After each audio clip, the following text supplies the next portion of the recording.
સુરત શહેરમાં સાયબર છેતરપિંડીનો એક ચોંકાવનારો કેસ સામે આવ્યો છે। ફરિયાદીને કેબીસીના નામે 2 કોલ આવ્યા, જેમાં કહેવામાં આવ્યું કે તેમને ₹25 લાખ અને ₹8,50,000 કુલ ₹34 લાખ રૂપિયાની લોટરી લાગી છે। આ રકમ મેળવવા માટે ચાર્જ પેટે ₹13,50,000 ચૂકવવાની માંગણી કરવામાં આવી। વિશ્વાસમાં રહીને ફરિયાદીએ આ રકમ જમા કરાવી દીધી અને ત્યારબાદ છેતરપિંડીનો ભેદ ખુલ્યો હતો। શરૂઆતમાં આરોપીએ પોતાનું નામ અબ્દુલ્લા જણાવીને કોલ પાકિસ્તાનથી હોવાનું કહ્યું હતું। જોકે સુરત સાયબર ક્રાઇમ બ્રાન્ચમાં ફરિયાદ નોંધાયા બાદ પોલીસે તપાસ હાથ ધરી, ત્યારે આ કોલ આસામના હોવાનું પુરવાર થયું। સુરત સાયબર ક્રાઇમ પોલીસની ટીમ આસામ રવાના થઈ અને ત્યાં 7 દિવસ સુધી રોકાઈ તપાસ કરી। સતત ઓપરેશન બાદ પોલીસે આરોપીઓને ઝડપી પાડવામાં સફળતા મેળવી છે। ડીસીબી બી શાખા ચૈનના જણાવ્યા અનુસાર આરોપીઓ લોટરી, ઇનામ અને કેબીસી જેવા લોકપ્રિય શોના નામે લોકોને ફોન કરીને લલચાવે છે અને પછી પ્રોસેસિંગ ફી, ટેક્સ કે ચાર્જીસના નામે મોટી રકમ હેઠી લે છે। નાગરિકોએ આવા કોલ આવે તો તાત્કાલિક નજીકની પોલીસ ચોકી કે સાયબર ક્રાઇમ હેલ્પલાઇન નંબર પર જાણ કરવી જોઈએ। પોલીસે લોકોને અજાણ્યા નંબર પરથી લોટરી કે ઇનામ અંગેના કોલ આવે તો સાવધ રહેવા માટે અપીલ કરી છે।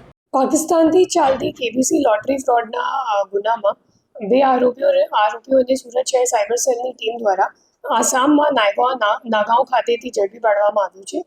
આ કેસમાં જે ફરિયાદી છે એમને 2 કોલ આવ્યું હતું અને એમ જણાવવામાં આવ્યું કે તમને કેબીસીમાં 25 લાખ અને 8.5 લાખ રૂપિયાની લોટરી લાગેલી છે અને આ રકમ લેવા માટે તમને ચાર્જ પેટે કુલ 13.5 લાખ રૂપિયા આપવું પડશે અલગ અલગ બેંક ખાતાઓમાં। અને એમ કહીને પછી એમની પાસેથી આટલા પૈસા લઈને છેતરપિંડી કરવામાં આવ્યું હતું। આ કેસની ટેકનિકલ વર્કઆઉટ કરતાં ખબર પડી કે જે ખરેખર બંને કોલ હતો તો એ વોટ્સએપ કોલ જે ફરિયાદી છે એમને પાકિસ્તાનથી આવેલું હતું અને પાકિસ્તાનથી અબ્દુલ્લા નામના વ્યક્તિએ કોલ કર્યું હતું।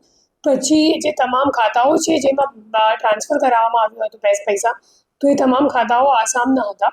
પછી આપણી ટીમ ત્યાં ગઈ અને જે અકાઉન્ટ હોલ્ડર છે નાગાંવમાં એઝાઝુલ હક, તો એમની ધરપકડ કરીને એમની જ્યારે પૂછપરછ કરવામાં આવી તો ત્યારે ખબર પડી કે મુઝફ્ફર અલી નામનો બીજો આરોપી છે જેમને આ ભાઈએ પોતાનું અકાઉન્ટ આપ્યું હતું અને પૈસા વિડ્રો કરીને પણ આ ભાઈને આપ્યું હતું। પછી મુઝફ્ફર અલીને શોધવાનો પ્રયત્ન કરવામાં આવ્યું ટેકનિકલ વર્કઆઉટ અને લોકલ પોલીસની મદદથી હ્યુમન ઇન્ટ પણ ગેધર કરીને ત્યાં લગભગ 7-8 દિવસ સુધીની આ ઓપરેશન ચાલી, જેમાં પછી મુઝફ્ફર અલીની ધરપકડ કરીને એમના ફોન જોવામાં આવ્યું તો ખબર પડી કે ખરેખર એમનું સીધું કોન્ટેક્ટ અબ્દુલ્લા સાથે હતું।